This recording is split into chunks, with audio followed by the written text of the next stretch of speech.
437. And if we could please start with introductions, Phil? Bill Scriber, Board Oswego. Tom Schneider, board member. Stan Daly, board member. Kitty Macy, board member. John Tara Smith, board member. Connie Casamento, board member. Pat McLamport, employee. Kim Natoli, board employee. Thank you. If you've all had a chance to read the minutes, if there are no edits, corrections, we'll entertain an order to approve. Dan? Oh, They are actually No. adopted by unanimous written consent. Oh, no, I'm sorry, the motion for that. You're right. okay, Stan? A second, I'm sorry. Second.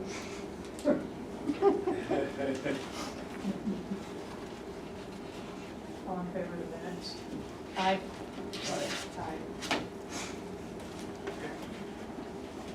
Aye.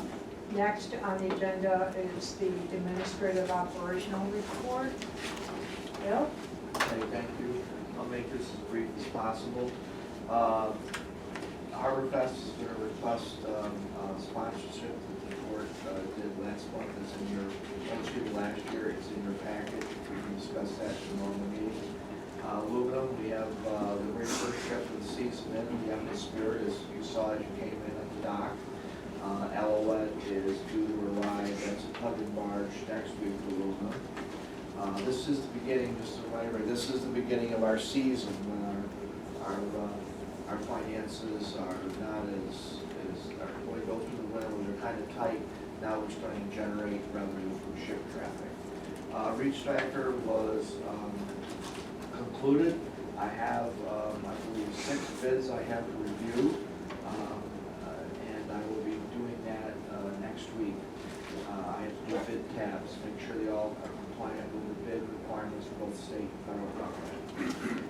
Global Marina Bathrooms, Team Pat, Tammy, Gary, and Jim Meyer, and myself went over. We did a punch list.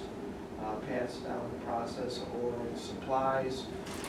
We gotta get the water in, so we can do the thorough clean of it. But I'm fully confident you'll be very happy with the work that we are going to be doing over there. And I think it's going to cost us a lot less money, and we may have a little bit left to prep it up a little bit more.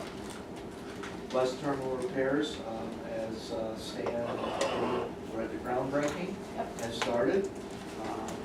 There's a little issue with the humidity curtain, which is around the dock. That was, it was brought to our attention by Lehigh, which is now another company, and WT Oswego, but we got a fix to that with buoys. It's a change order that I approved on Friday. Possible new FTZ customer, I'm going to release it as soon as I have a signed warehouse agreement. I'm about 65–70% sure we're going to have a substantial new customer for the FTZ. Obviously, I'm not going to declare that to the world yet until I have a signed contract. And just to recap on the solar eclipse, it was not really a big deal for us at all. It was, I mean, in the sense that we really didn't get overrun with people. Security team did a really good job. Our whole point was to be friendly, and if people wanted to go stand and look or sit, we allowed them, but there really wasn't this strong crowds there. So outside of that, that's my report. If anybody has questions, it was Oh, with a bus near my house, I could barely see it through the clouds. Yeah, there was no eclipse It was really. like nothing. So, there was darkness, as I Yep. posted on Facebook, Yep. that was about it. It was like, You mentioned possible new FTZ customers. Do we have any right now? We have one, I'm going for 2, it's a big one. But just like the other one, I can't really discuss too much about. No? I'm in the process of finalizing it, and they don't like the, You can't discuss, no. yeah. That's good. All right. Next agenda item is administrative financial report. Tom, you're on in. Yeah, so we do have, fiscal year-end financial statements here.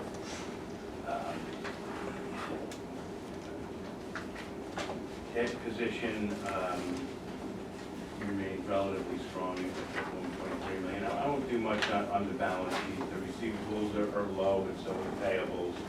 And as Bill says, it's sort of, we're just coming into season, so there's not that much activity on the payable receivable side, but we've been able to generally maintain a good cash balance.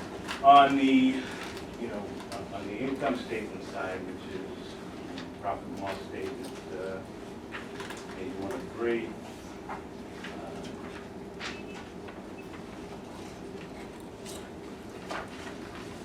Total gross profit was just under 3.8 million. That compares to the very robust 7 million of the prior year, but compares favorably to the budget amount of 3.6 million by 4.9%. Expenses, however, were a little bit higher than budget at 35,000. Well, I'm sorry, 213,000 above budget, leaving us 18% down against budget. But when you're looking at the budgeted income of only 190,000, the percentage is much larger than the number, which is just 35,000. The other income and expense categories are really kind of driven by projects and timing of grants. So really your net ordinary income number, of 155,000 for the year, certainly compares unfavorably to the very robust 2022-23 year, or the year ended on March 31st, 2023. But it's just slightly off budget. We'll get audited financial statements, and there'll be adjustments to those, and so when we get those, I'll let you know to those. So unless anyone has any questions, I'm comfortable with the way the financial statements look, and the corresponding reports on the impress fund, loan summary, ARD. Move those to be accepted as provided. I'll move it. Okay, second. Tom moved it. Stan seconded it. And Katie third. Yep. It doesn't leave a lot of room for questions unless Fran has some. Any, You're muted, bud.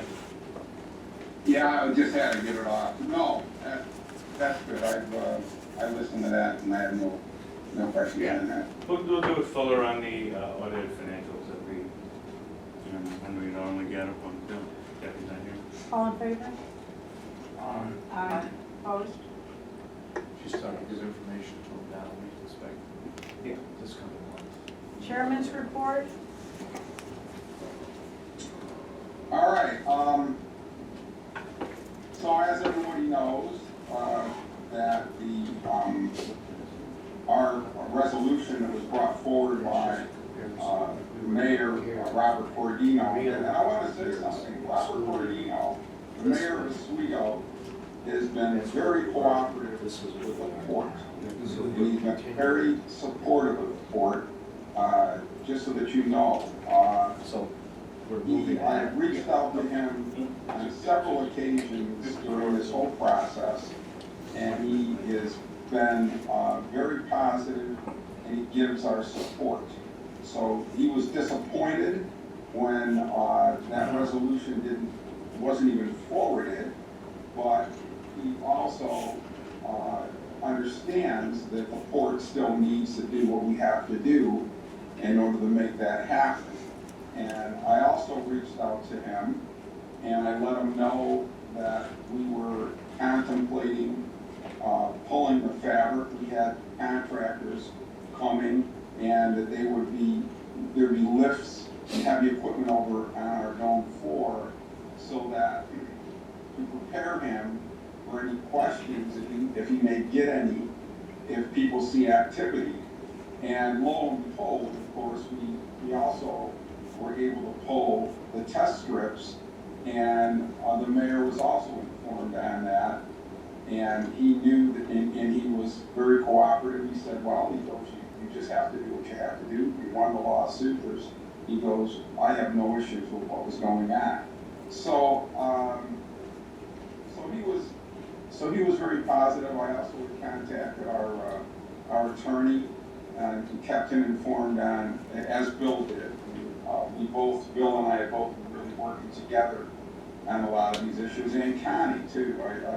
A lot of support from Connie on this. So I think we're moving ahead in a good direction, and I think any other comment I'll make, we'll talk about this in executive session. But that's all I have to say.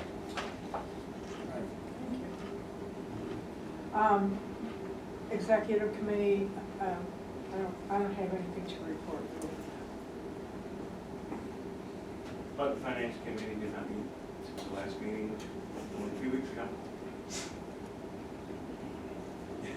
Pretty. Governance committee?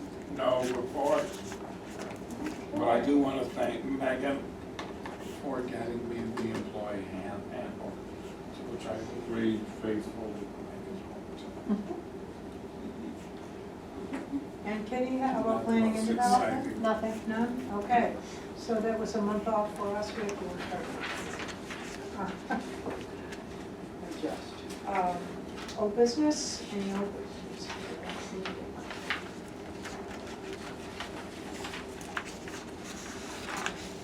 No old business? All right, on a roll. New business. We have a review to make for sponsorship of the 2024 Harvard Fest, which takes place July 25 through 28 this summer. Bill, you have a meeting with Mr. Harris. Yes, he requests that the board authorize the same donation as we done last year, $10,000. We typically will do that in June when our cash is added towards the peak, meaning that April we get stuff, but we don't get paid till May. When May starts rolling in June, we used to have that. So if the board wishes, to authorize me, and I can do a spot. Usually, our sponsorship is East Park, Washington Square. But we have our banners up. That's what our sponsorship is. 10,000.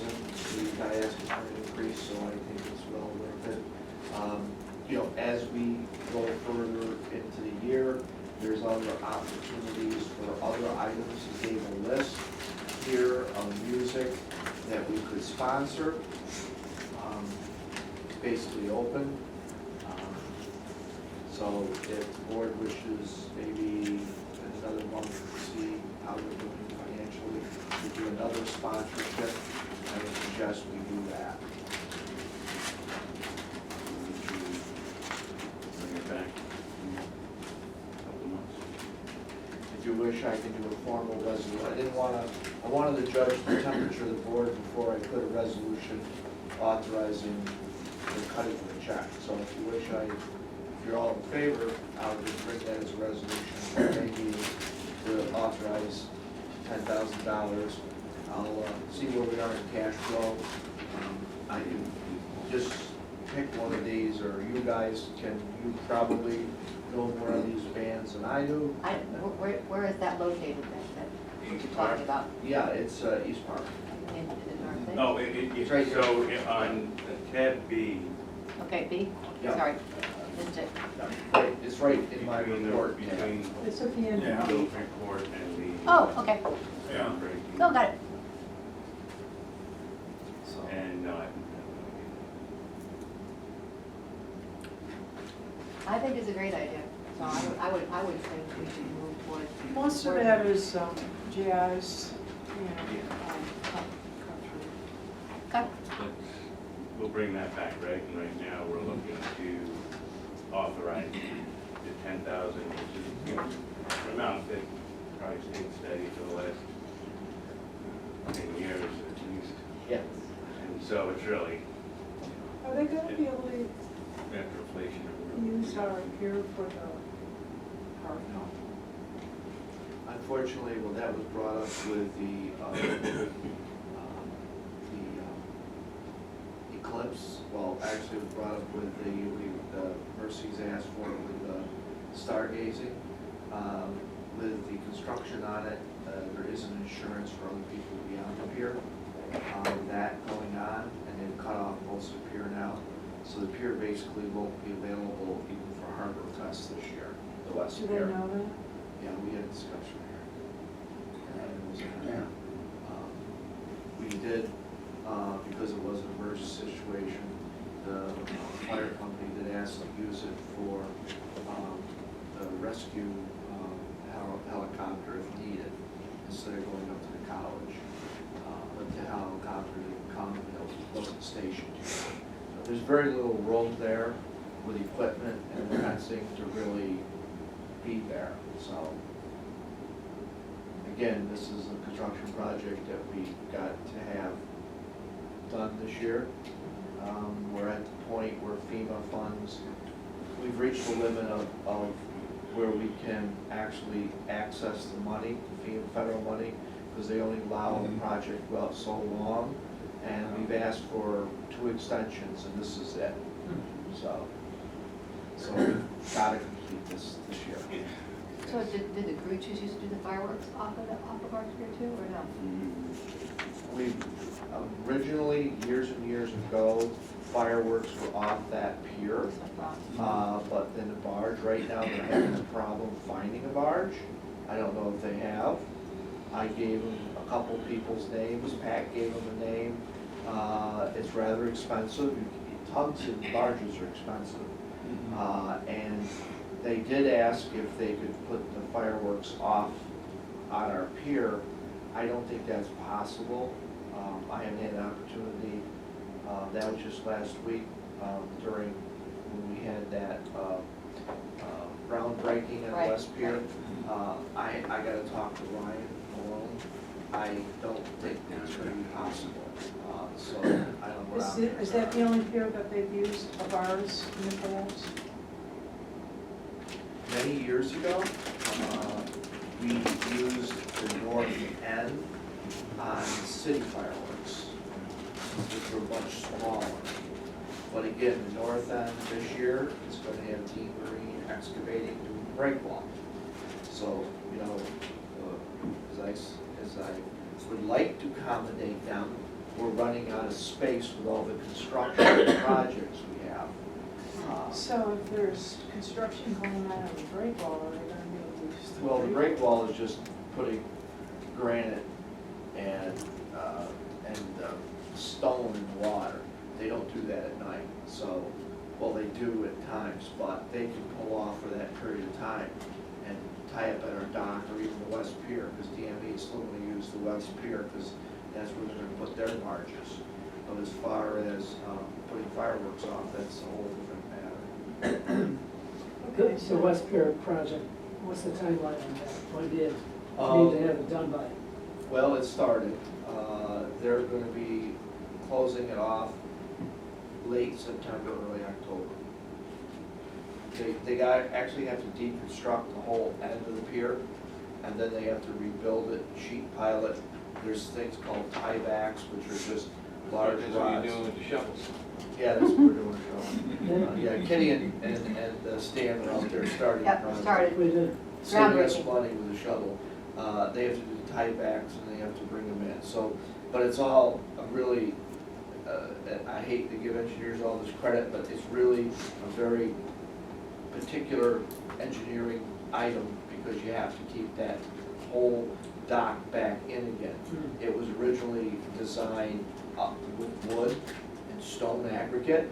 So when the water levels rose and took out that, it really endangered it. They're gonna uncap it, and they're probably gonna have to, you know, surface it and then bring a sheet piling around it, like encase and encapsulate it.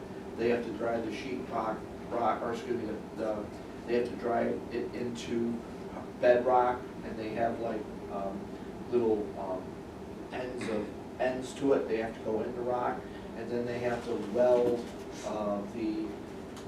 they're gonna bolt that, they're gonna bolt the tiebacks to the sheet pile, and they're just gonna hold it in, because they have to drive in pins, posts actually, into the back from it, so many feet, and then they'll just recap it again.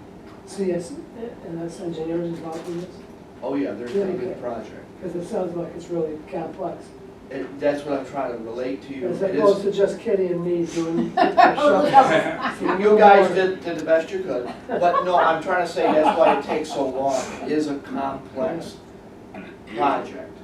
Years ago, before the bill was running for it, there was, on this side of the marina, there was, sheet bow drive down, but then there were these pins that weren't set, and they, got sifted away, and the wall started to come back in. So they pulled tiebacks up into the hill above the road. No, you gotta know what you know. It was covered by insurance.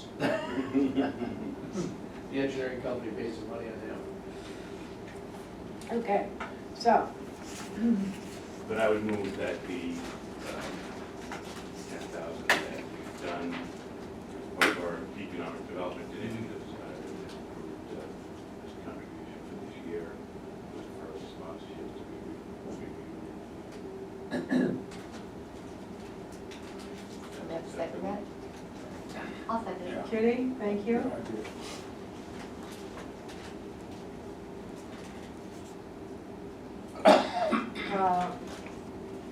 Any other questions? All in favor? Aye. Opposed? I'm signing it right now. Excellent. There you I go. gotta wait till you actually made it. All right. Any other new business? Well, We I do, just- two things. One did include the news release that went out, also included in the package were two items. I don't know if this is doing anything with the code of ethics and whistleblower protection policies. No, they're just for your. Just a general review. Yeah, we're trying to give you all the information we have. I mean, they're actually gonna have to be at some point in time, as you're doing it with the audit committee, the governance committee is gonna have to go over policies. And one big policy you have to go over is the bylaws. The bylaws are outdated, they no longer speak to the operation as it is today. It did it back in 1970s, but it's not how it works today. So really, there needs to be a thorough review of them in conjunction with all the financial stuff that the audit committee is doing, because we are changing our operations. And what I would recommend is that when John, when you feel better, have a meeting here with the committee and allow myself and to sit down and go over the bylaws, and then we can explain. I mean, there's parts there that Debbie has knowledge of, some parts Meg, HR, there's certain things, because the job descriptions are close, but we don't even have some of the job descriptions any longer, so it should reflect what is current. And perhaps at some point, we could pull together just a general list of all of the policies. Just so we have them, what period they should be reviewed, which is normally the thing, and maybe the last date update. We can do so that. basically, if we each have a copy of the bylaws with us. Well, what we We can can make do, notations, but there are some new policies that aren't in there. There are policies we don't have that we should, there are policies we have that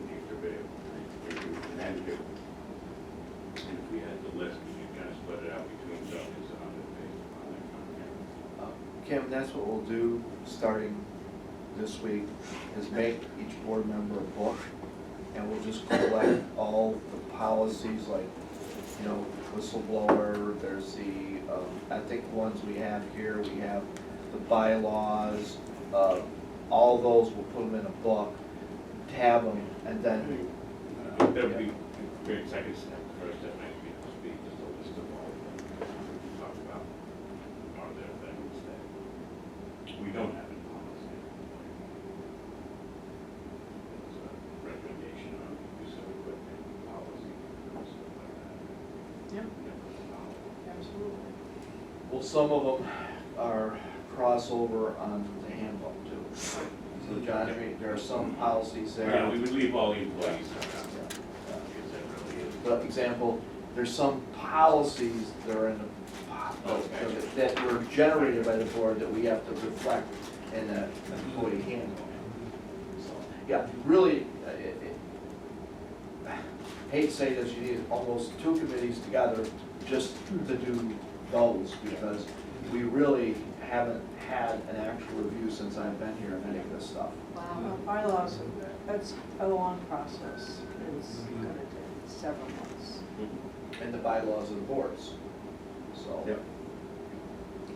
It's your governance direction. All the policy, really, the board shown, policy, strategy, and the hiring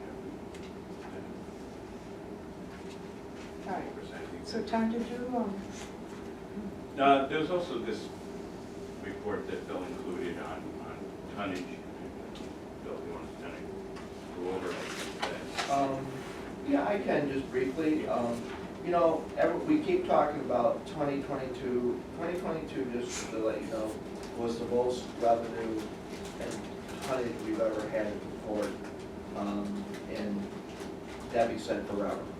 But when you compare 2021, which was a normal year, normal meaning without all the windmill projects, and you compare 2023, which is another normal year we closed out without windmill projects, we saw a 26.6% increase from 21 to 23. You gotta exclude that statistical flyer out, which was 2022. That proves that just in our normal business, our normal operations, we're increasing.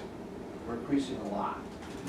And this year, I don't wanna jinx it, but I think we're on track. And that's total tonnage. That's not just water tonnage, that's rail, truck tonnage. Because I've always said since I've been here, since 2022, 23, when the Tiger Grant was first awarded, it was rail, rail, rail. We have to increase rail, and we're doing that. And we're getting more rail product, we're getting more rail tonnage. So that's very important, just to know that we're on track to do exactly what the comp plan said, is to increase our tonnage, which is increasing everything else. That's why our expenses are sometimes, because now we're having to fix and rent and buy other equipment that meet that demand. But it's a good thing, because we're moving more tonnage, that means more employment, that means more support of commercial, industrial, we're doing our mission. So I just thought those were numbers, because all last year I said, well, compared to 2022, but when you compare it to a normal 2021 year, and then you compare our normal last year, we're doing really well. 10%. Yeah, no, I thought it was a good report because it gives an overall sense of the volume of different types of products moving through logistically. And why I asked for this is that this is a breakdown of our main business items. Okay. And this is what I look at as far as when I do a projection for the budget, because we all know that we don't have we're not funded by the state, I have to do guesstimates. But when I make decisions on what we do, how we repair, what we buy, like forklifts, 12 new forklifts are out there on that ship. the reason we do that is support our main revenue streams and customer streams.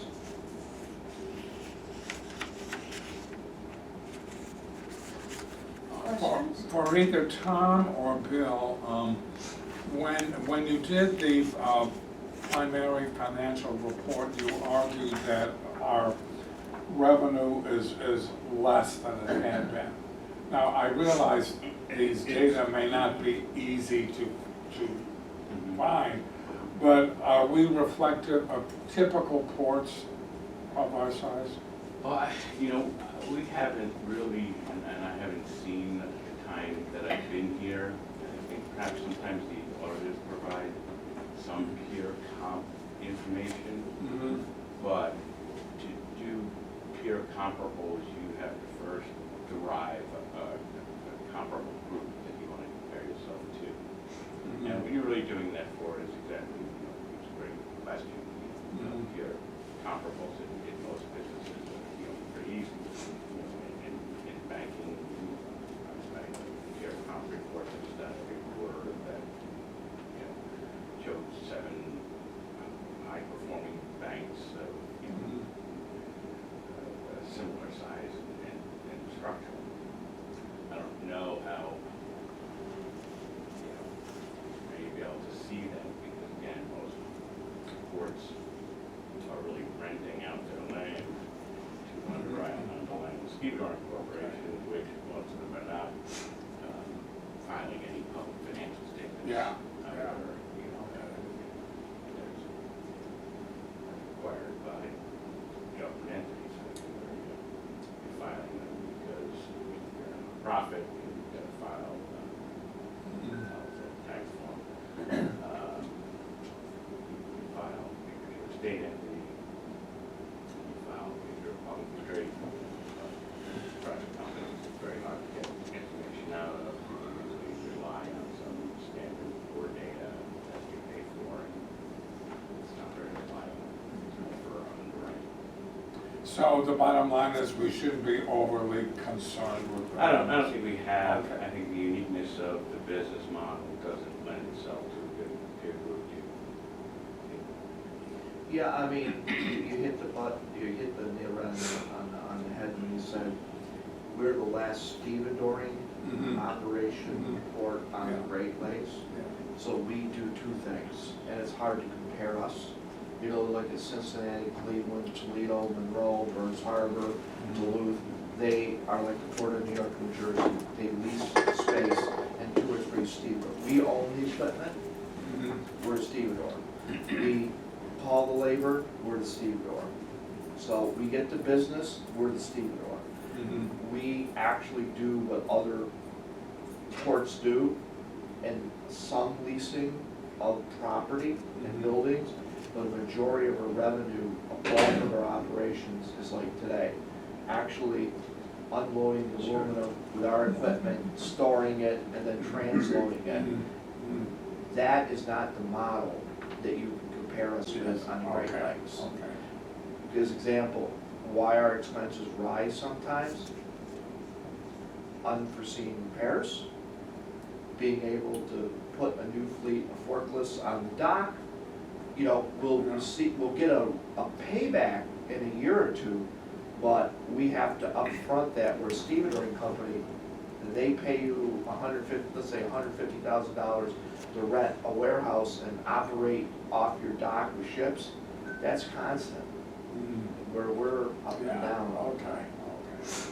Plus, those companies don't necessarily have any requirement to file financial statements that are accessible. So we're pretty much in the operations business. Do we foresee a future in being a standard port? Because you just compared, most ports are in the rental business, renting warehouse space and such. I mean, do we have the grounds to do something like that? Would we ever have the support of the state via a grant to expand with warehousing? Well, you've asked 3 questions. 3 out of 7. Okay, let's go with the last one first. We are going to submit in May a PIDP grant, a Port Infrastructure Development Program grant for a new warehouse where the Barrel Building is now. It'll be about a 24 to 28,000 square foot building. There'll be climate control. It'll be around 12 to 14 million. That is our plan. That's what we got in the comp plan, and that's, will be, if we receive the money, there will be a list of people wanting to get in there already. We already know, I'm not saying it out loud, but I've had discussions. So that's what we do. Would a private company wouldn't be, we're not gonna lease them that warehouse. Or so we'll lease a private company, we'll own the warehouse. Your second question is with the state. The state does support us with, but in a competitive way, like the PFRAT, Passenger Freight and Rail Grant we received. That was $4.86 million. That was to improve our loading, offloading capabilities over here at the silo, and to add additional rail down here and an additional track up there. So yeah, we are supported. And your first question is, would we ever, I've been backing back, here's the first question, that's up to the board. The model we have, as long as you have a good leadership team, works. Some board members have been through the bad leadership team we had a few years ago. That was, well, you remember, we are the last of our breed, and I would suggest you stay in that model because it has great benefits and it has some downfalls, but overall it has benefits. And it's a model that the port has had since 1961.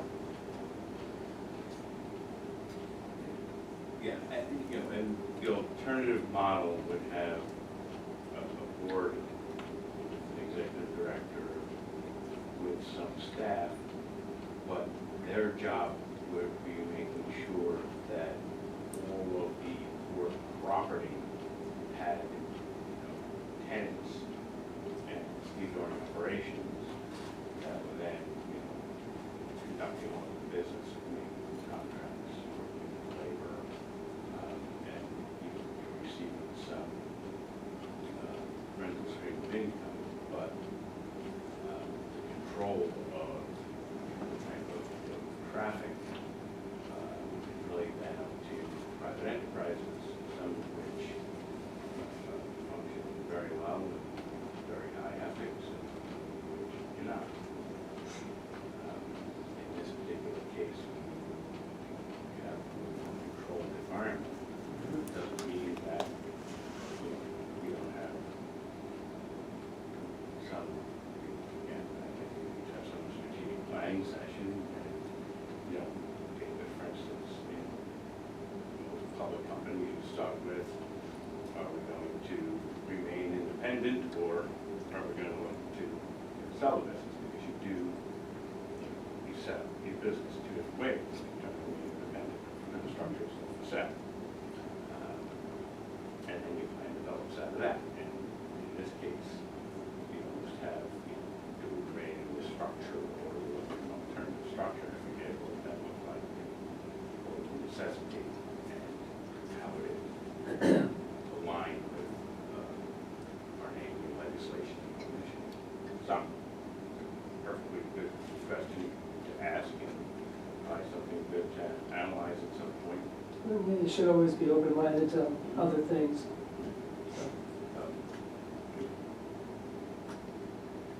I just asked the question, I don't have the answer. No. And I honestly can't give you a 100% answer, but all I know is that since I've been director now 5 years and 3-4 months, the models work for me, it's worked for the board, it's worked for the port. I think, with an active board oversight and a good management team, this is a better model than, let's say, another port which a private company makes a decision on cargo where really I'm answerable to the board. I mean, their agreements are basically agreements they can do with, basically within limits of what they want. Here, you know, we're in the middle of the city that sometimes always isn't so understanding of our business model. So, you know, gives us the ability to sort of, It could be far more Yeah. contentious if you had private operators with the same actions on the table that were on the table in the council's meeting just a couple weeks ago. Far more litigious and contentious.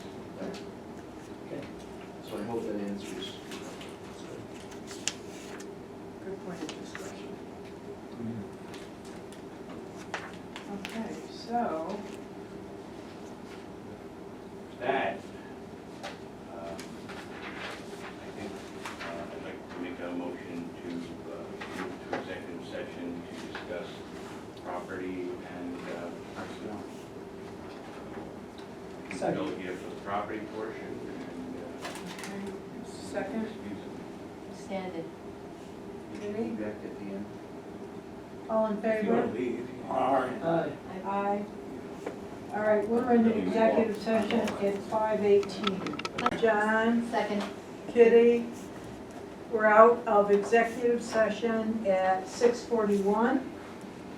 And there is no action required as a result of executive session.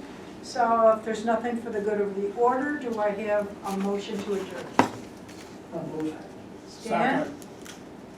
and John. All in favor? Aye.